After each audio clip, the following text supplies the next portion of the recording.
How y'all feeling, man? It's your boy Money, regular. In the Money Motivation Hour podcast. Shout out to YouTube, you feel me? We love y'all love us, you feel me? We'll keep this shit rolling. And today's motivational hymn, you feel me? It's just for all my people out there that's doing their thing, you feel me? And they're encountering people that's like negative. I have a lot of hate in their heart, you feel me? Don't let anybody take your pride. Don't let anybody fucking take away from what you doing in life, you feel me? Because a lot of times you may be doing something and you know in your heart it's the right thing to do, you feel me? You know in your heart you're doing good, but the person opposite may be thinking that you're not doing nothing at all. They may just kind of discredit, take away what you're doing. All I gotta tell y'all is don't let nobody take away your joy. Don't let nobody take away your accomplishment, you feel me? If you know you're doing good, if you know you're doing the right thing, if you know you on top of your shit, own that shit. Be like, fuck you talking about? I know what I'm doing. Because I feel like a lot of times nowadays people get caught up in, I'm not saying don't care what nobody says or think about you. My bad. That's crazy. Like I said, you feel me? Like that, you feel me? When life give you lemons, you make lemonade. Right now, this is freshly squeezed for y'all, you feel me? So look, you hear that? Squeeze, fresh. So like, you gotta just keep on persevering, man. Like, no matter what you're doing in life, you feel me? If you wanna be a doctor, if you wanna be a lawyer, if you wanna be a football player, an athlete, whatever. Hell, even us doing this podcasting, you feel me? Sometimes we face negativity, and we face people not be able to see the vision that we have. One thing you have to have in life to be successful is you have to have like a mental hardship where like your mental game is hardened to the point where no matter what happens, you're gonna stay focused. You have to be able to envision the dream and see the dream and hold the dream when it's like fully obtainable physically. What I mean by that is you have to be able to know that what you say you're gonna do, you can do and it's attainable. Even if nobody else can see the process and see it happening, you have to be able to manifest that in your mental and make it happen. You know what I'm saying? Because I believe in manifestation. You speak into existence, it happens. That goes for anything in life, you feel me? So keep on persevering, you feel me? Don't let the negativity throw you away. Don't let the negativity dissuade you from your goal in life. Stay on your path, stay on your right course. And I promise you feel me, you're gonna get everything you want in life times 10. All I gotta say for y'all, man, stay up, stay positive, be safe, and pray up, and we out. Okay. Let's talk about some college football, Money. Alright, man, college football, man, I'm back again, you feel me? Hi, how y'all doing, you feel me? Back again. So, I'm gonna just talk to y'all, man. The University of Georgia, you feel me? They just lost Jake Fromm, their quarterback that's been there for the past, was it 3 years or 4 years? 3, I believe. 3 years, because he was the quarterback that had that phenomenal freshman season. And then, you feel me, we kind of forgot about him because he had such a good freshman year that was kind of hard to follow up. But he left, and now the quarterback room is former USC quarterback J.T. Daniels, Jamie Newsome, who's a grad transfer, and Carson Beck, who is incoming from high school.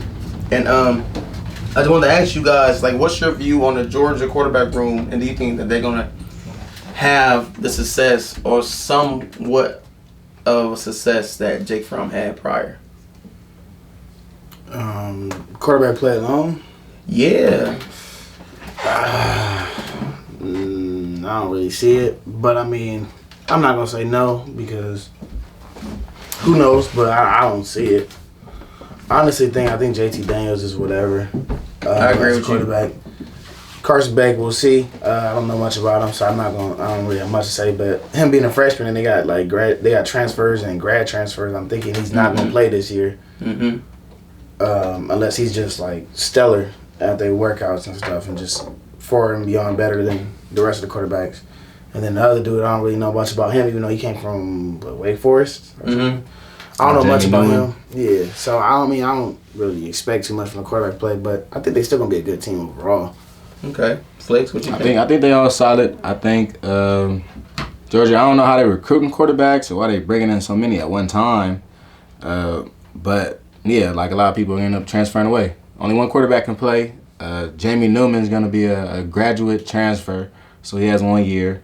J.T. Daniels, I think he's still going to be a redshirt sophomore, so he has 2 years. And he had a freshman with 4 years eligibility. So, I mean, like what you were saying, if a younger player is going to play, you know, the other guys are going to be gone, so J.T. will be on the move again if the freshman gets denied after Jamie Newman leaves. Or, you know what I mean? If Jamie Newman doesn't get denied, he just may not play this year. So, it's a difficult situation, but I don't think Jake Fromm set a certain precedent at Georgia. I mean, I think his stats the past year didn't show that he was elite. Yeah. So, I mean, I don't think that there was big shoes to fill, but I think Georgia's team is so good, that's all they need is a quarterback that can take them to the next level. They can level. just manage it, you feel me? Nah, take it to the next level. Like Jake Fromm manages. They need somebody that's like a star. I mean, because to be real, they haven't had a quarterback that was really a star since Matthew Stafford, being 100% honest. I mean, they could have kept Justin Fields, but, you know, but it was after Jake Fromm's spectacular season, so it kind of... Yeah, he kind of had to, you know what I mean, when he leave. In other news, the University of Minnesota football team, they will no longer be using the Minnesota police at their game for security, you know what I mean, on the field after the whole incident that took place. And that's big. I feel like that's really big, and that's making a statement. And Minnesota is one of those colleges where, like, you know what I mean, like they're trying to make a difference. You feel me? And like they're on the up and up. You feel me? They're on the rise. The head coach is really young and he's real exuberant. You feel me? And the players really care. They made a big splash this past 2 years. So them making a stand right here, that's major like steps forth, making a change. You feel me? So we gonna see. And like Flick said prior, like, when it comes to like having security in the field, like you just don't need the police. Like it's other ways you can have people on the field working it. So that's big news on that end. It was this tweet that I saw, and it was you know, with the whole protest and stuff. It was basically saying, imagine if all the black athletes, you feel me, football players and basketball players, just went to HBCUs. How quick will we have a fallout from that? Because if you think about it, not even to get too deep in race, but like a lot of these colleges, you feel me, a lot of star players and players that keep the school afloat and like get the school name branding are usually African American. I know back in the day, you feel me, we had like when HBCUs was like a legit thing, you had legends like Jay Rice, Herschel Walker, you know what I mean, Walter Payton, you had guys like that go to HBCUs. Well, it's not really because it was a legit thing. It was racism in the white schools. Yeah, I know. I'm saying, but like they were like, but some like guys would still go there instead of like going to like, you know what I mean, like other schools. Because at that time they were still having black players at those schools. You know what I'm saying? I mean, yeah, and I'm saying I don't think much has changed from the school perspective. It's not become that much worse than when it was with Jay Rice. I think some schools actually improved, like facilities wise. It's just all about where you want to go to school. Gotcha. I think that, you know, Jay Rice and those guys, people that went to Mississippi Valley State and people that went to Howard like that. Yeah. And Southern and things like those different types of schools, I think that they just weren't given the opportunity to play at those higher division schools. Because, I mean, honestly, the difference in the schools is the money. It's big money. If that much money was pumped into like a HBCU, any particular college, I think more people would be inclined to attend that school, especially from a football standpoint, because we like playing in big atmospheres. The bigger the atmosphere and the stronger the atmosphere, the more likely they'll come to your school. So I think that really plays a big part in it, like the atmosphere that what the HBCU atmosphere brings. Yes, sir. Most definitely. I mean, that will be interesting though. Like if we ever get to a point in time where like you have African American athletes choosing those HBCUs over like the, you know what I mean, like the Power 5, you know what I mean, type of conferences schools. That'll be interesting to see how that would change the dynamic of college football in general. It would change college football. I think it would really change college basketball. I think a lot of college basketball coaches are at a disadvantage when compared to like college football coaches. Because I mean, so first of all, in college basketball, now you're dealing with guys that could potentially go professional early on you. Aside from that, I just kind of feel like it's harder recruiting wise for basketball than for football because there's so many more Division I college basketball schools.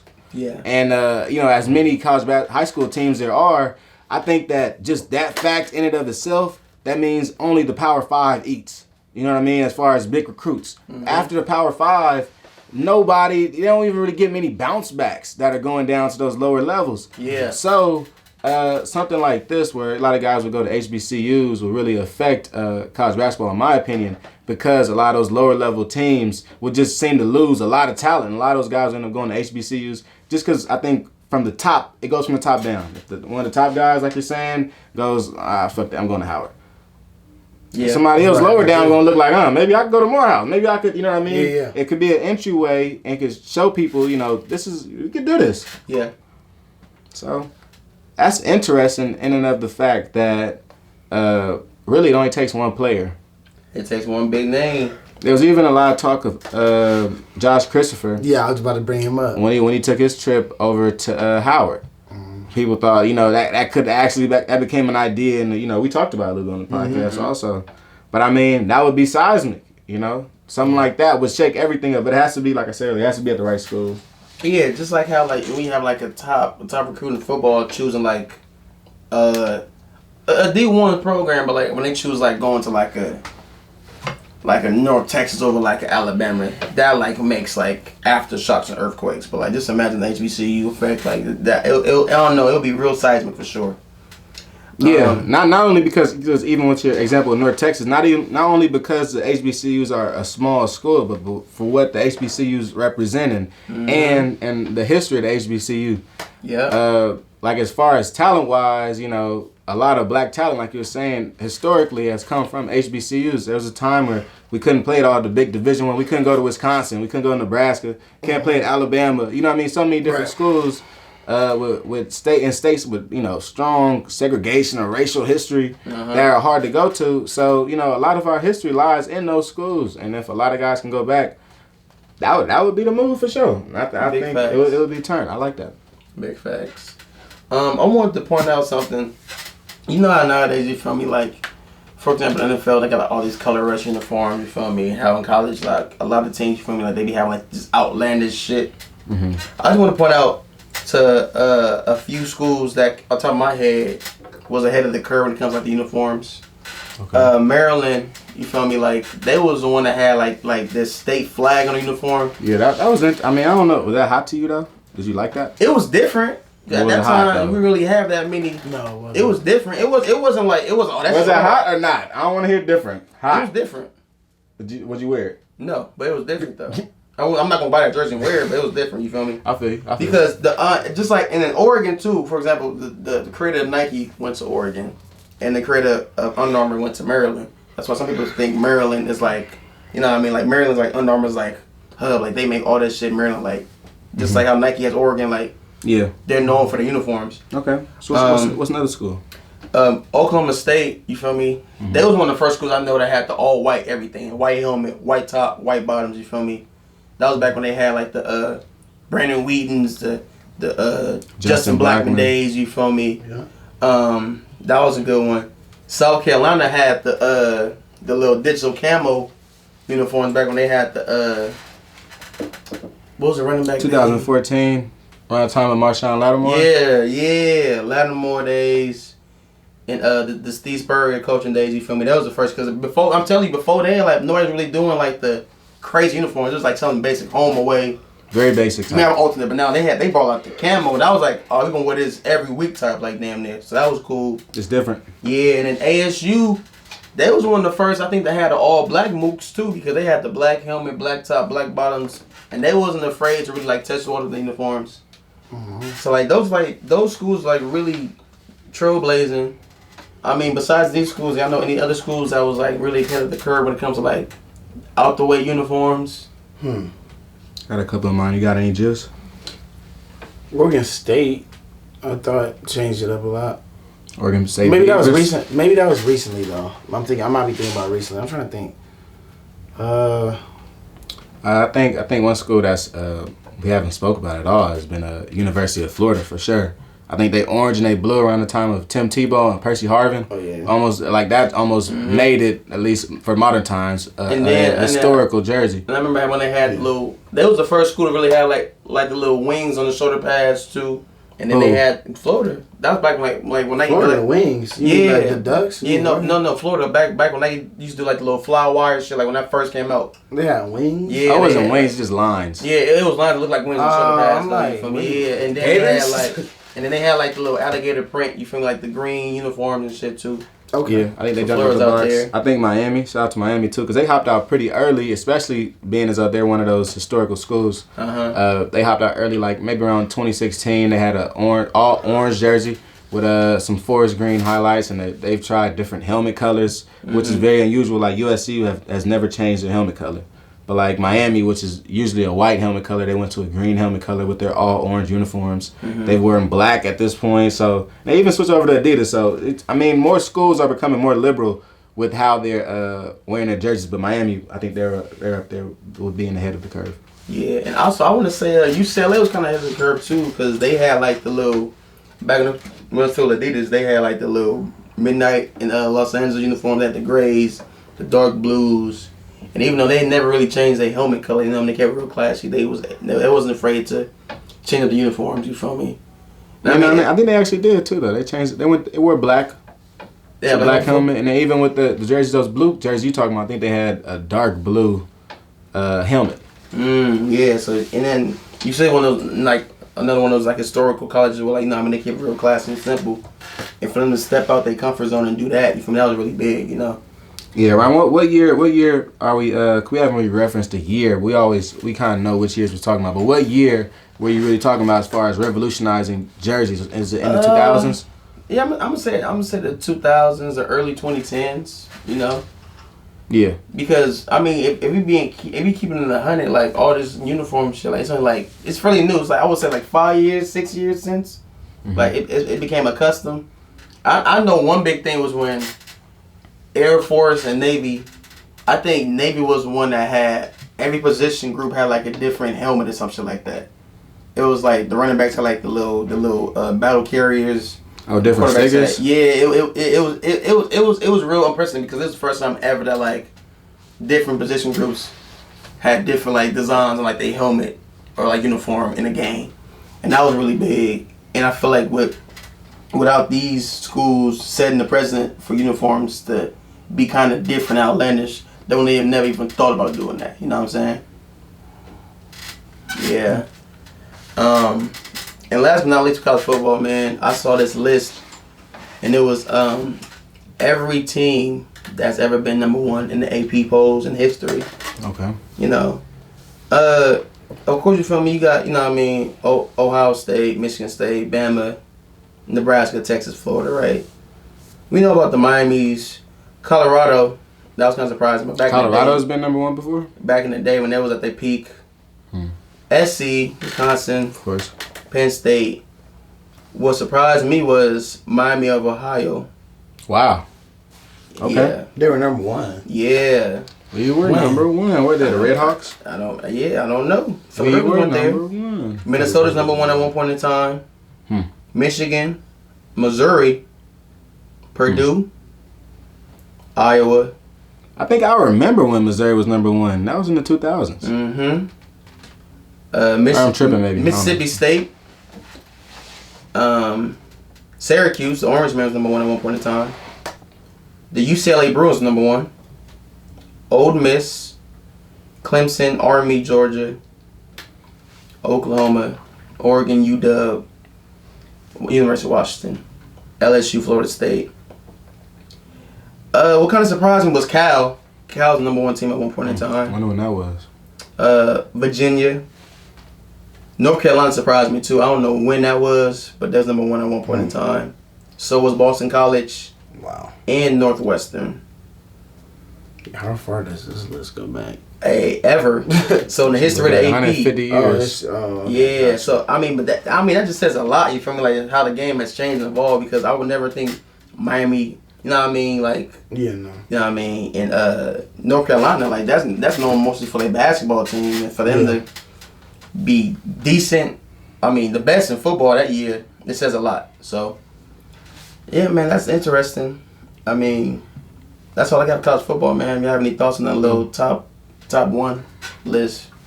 It's interesting. I mean, I didn't think too much into it, just on the fact that, like, I do understand that college football changes, but it is interesting to see which teams were once number one, and really finding out teams like Miami of Ohio have been number one is really super interesting, and I'd like to do, like, some more back research on it.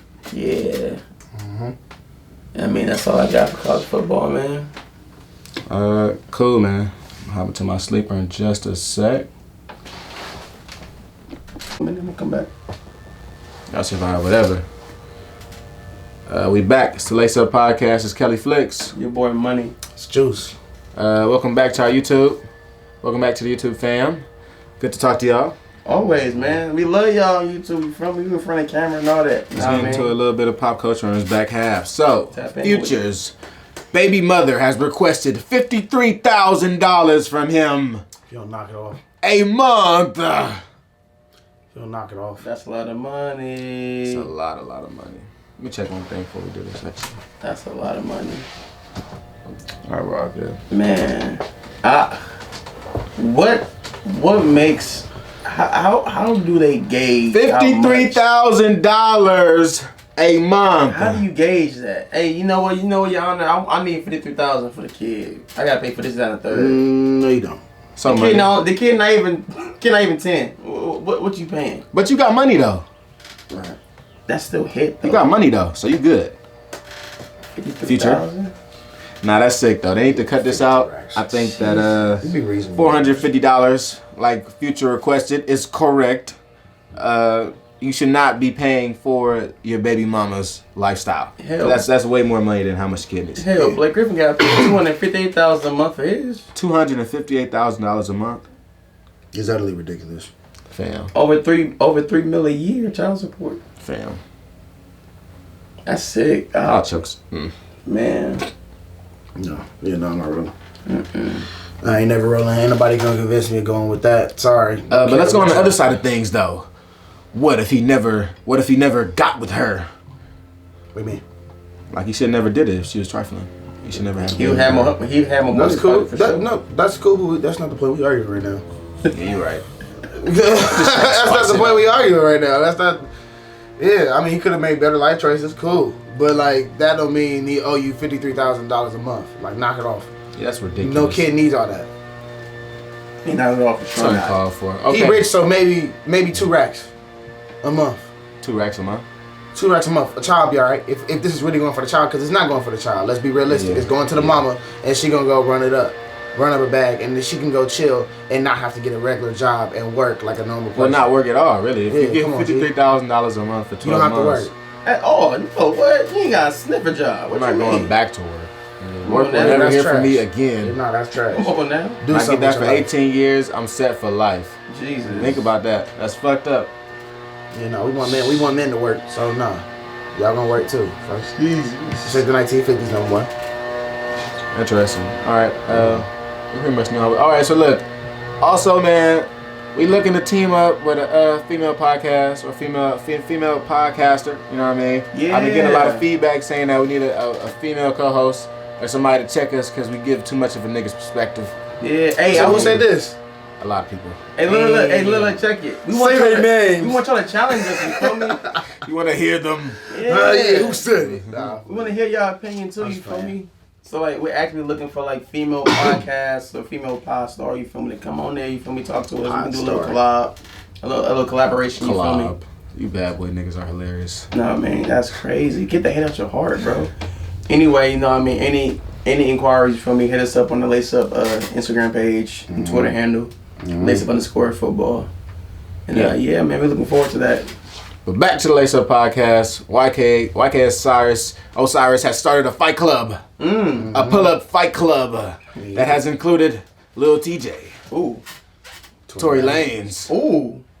He called out Polo G, who is the better version not the better version. They Uh-oh. just look alike. Him and Lil TJ look alike. I get them mixed up. But I'm not gonna disrespect Polo G like that because his album was hard. So I'm not Lil disrespecting TJ is solid. Alright, anyways. He nice on the hooks. He's nice. Yeah, alright, He cool cool. on the hooks. Little maybe on the But yeah, hooks. so Lil TJ, Tory Lanez, Polo G, and now he calling out Lil Uzi. He also caught out the other dude. What's the real pale skin dude? Trippy Red. Trippy Red. Red turned down the fade. He was gonna accept it at first. That's what he said. Ooh. Then he said, "Nah, man, because everybody blowing it up as something negative." Street. And I want to stay creativity hit. positive. I want to stay positive. Trippie Redd, bro, you fake. Because he was down to fight at first. He was down to fight for the majority of the weekend. Then, like, the day of came, he like, nah, I'm good. Yeah, he can't be wolfing in the time. I did too much. Damn. Like, yeah, he really coming to fight you, bro. This nigga's crazy. Niggas on the rampage. Like, he really is trying to fight, like, the finest athletes that are rappers. Yeah. He gonna fight NLE Your Chopper. shit gonna fight you. Hey, NLE Chopper, he gonna be coming for you next. Watch. What's gonna happen? You gonna call him out. Yeah, all right, so let's go fight by fight. So, fight number 1, Lil TJ versus Yk Osiris. Who you got? 1 round. It looked like they was both kind of hitting each other, but Yk Osiris hit him with a couple. So I might have to go with YK. Yeah, I had YK on that.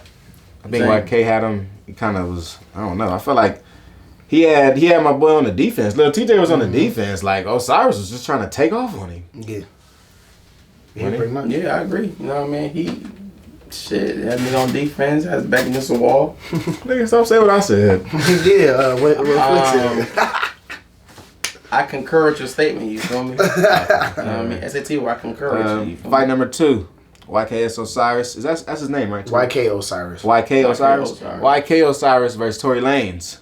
T-Lanes tore him up. We saw the video. Everybody saw the footage. Hey, Tory he tried to say that was only half the footage, but YK knock it off. And then Tory said he sent him the full thing, so. Hey, I think it's funny how people get beat up as on film. They always say, oh no, they missed this part and he got me out. Nah. Man, see what I hit him that one time in the mouth. Bro, if that's the whole thing, because YK Osiris' whole thing was that's not the whole video. But Tory said he sent him the whole thing. And if YK did have anything else, he would have posted that, bro. Yeah. To me, that's the whole video, bro. That's it. That's the whole fight. Maybe I was doing some sizing up before that, but. There you go, whooped on. It's all good. Hey, you win some, you lose some, but you live. Live for another day. Nah, man, come on now. Okay. Now, fight number 3. YK Osiris versus Polo G. Did not happen, but Who do you have? that's interesting. I don't know. I don't really know. I can't. Polo really G has been talking a lot compared to a lot of other people. Like, he's been like kind of looking forward to this. Like, he's kind of like talking like, YK Osiris into like what's up? Like I'll really fuck you up. Like, yeah. So I like the confidence of the Polo G. So I'm kind of rolling. I see YK fight, so I'm like, okay. Off the rip. And YK talk a lot. So I'm like, somebody that really back is like, all right. Tory met his intensity. Like, Tory, when he found a spot, he just took off on him. Cool 3-piece, 4-piece. And then YK was on his back leg. You know what I mean? So, I mean, if Polo G talking like how we talking, which is like, I'll really tear your ass up. Okay. I'd like to see it. Yeah. I'd like to see it. For sure. What you think, Money? Yeah, no, I feel like whenever you talk a lot, you feel me, either it go 2 ways. Either you can back it up, or you gonna be talking and you gonna get your ass beat. You feel me? Because we all agree with that. You know what I mean? I was like, you know what I mean? The dogs that bark the most for me, they never do shit. So we gonna see. I mean, they both talking a lot, but I want Polo G to do. You feel me? Because he like Flick said, he been talking this shit like, what's up? Like, make it happen type. So I mean, yeah, I mean, but when you talking, just know eventually it's gonna happen. You feel me? So you gonna have to back up your words with your actions. So. We gonna see. If that do happen, record the whole fight. I don't want to know, oh, that's only half. No, record the whole thing. Then they go live if you want to. Go live. Then they go live. So we all ain't no dispute, nigga. Put on your story. We all see it. We all screen recording together. They going live. We all screen recording together. If y'all really about it. That part. Facts, man. You got any shout outs before we got to episode 7? Shout out to In the Front Row, like we should. Yeah, for having me and Flicks on. Yeah, talking about the whole situation with George Floyd that we touched in our part 1 of this podcast. So shout out to them for having us as guests and letting us speak our minds about the situation. And shout out to In the Front Row for having us on their YouTube channel. Facts. Make sure you guys like and subscribe. In the Front Row. We'll be on YouTube. Everything will be uploaded on Wednesday. And I mean, just all you listeners, you feel me? All you viewers, thanks for your support. You feel me? We're seeing the views and the listens and downloads gradually increase, pod by pod, view by view. So keep that up. You feel me? It's really appreciated on you guys' end. So shout out to all you guys, man. So without you guys, we wouldn't be here. To be real. Thanks, and also shout out all the protesters that's out there. Shout out to y'all on the front lines, standing up for our rights and trying to make a change. Big facts. Shout out to y'all. Be safe. All right, we are out of here. I gotta run the tags, don't I? Definitely man. Come on now. Let me see. Hold on, man. Hey. Can't forget the tags. Come on now. That's Do address me by the name Jojo? Yep. I'm T.S. motherfucking A. That's him. We handle shit. That's what we do. I definitely think you should come to Hollywood. Score! And we out. See y'all next week. That part.